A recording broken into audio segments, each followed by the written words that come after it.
MLC ఎలక్షన్లకు సంబంధించిన ఘట్టం పూర్తయిపోయింది, ఓటింగ్ ఘట్టం పూర్తయిపోయింది, కౌంటింగ్ ఘట్టం ఉంది.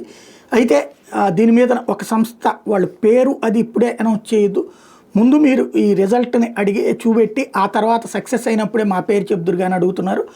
దానికి సంబంధించిన ఒక లెక్క, కృష్ణా గుంటూరు గ్రాడ్యుయేట్ ఎమ్మెల్సీకి సంబంధించిన స్థానానికి మొత్తం 10 మంది అభ్యర్థులు పోటీ చేస్తుంటే ప్రధాన పోటీ మాత్రం ఇద్దరి మధ్య ఉంది.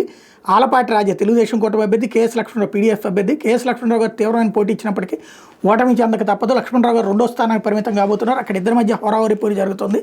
ఈ హోరాహోరీ పోరులో తెలుగుదేశం కూటమి అభ్యర్థి ఆలపాటి రాజా విజయం సాధిస్తాడు అన్నటువంటిది వీళ్ళు హైలైట్ చేసినటువంటి అంశం. అదే సందర్భంలో పేరాబత్తులు రాజశేఖర్ తెలుగుదేశం కూటమి అభ్యర్థి, ఏదైతే ఈస్ట్ గోదావరి వెస్ట్ గోదావరి జిల్లా గ్రాడ్యుయేట్ ఎమ్మెల్సీకి సంబంధించి దేడ్ల వీరరాఘవులు పీడీఎఫ్ అభ్యర్థి, పెపకాయల రాజేంద్ర ప్రసాద్ గోదావరి రాష్ట్ర సాధన సమితి అధ్యక్షుడు, జీబీ సుందర్ ఇండిపెండెంట్ అభ్యర్థి మాజీ ఎంపీ హర్షకుమార్ కుమారుడు, వీళ్ళందరూ కూడా పోటీ ప్రధానంగా అంటే 35 మంది పోటీ ఉంటే ఇలా 4 మధ్యనే ప్రధాన పోటీ ఉంది.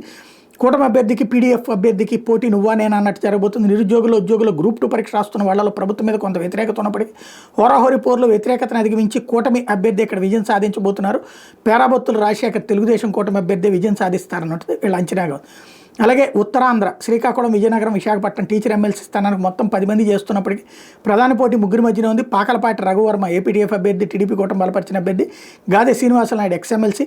కోరెడ్ల విజయ్ గౌరి పీడీఎఫ్ అభ్యర్థి. వీళ్ళ సర్వే ప్రకారం పాకలపాటి రఘువర్మ ఏపీడీఎఫ్ అభ్యర్థి, టీడీపీ కూటమి బలపరిచిన అభ్యర్థి గెలుస్తారన్నటువంటిది అంచనా వేస్తున్నారు.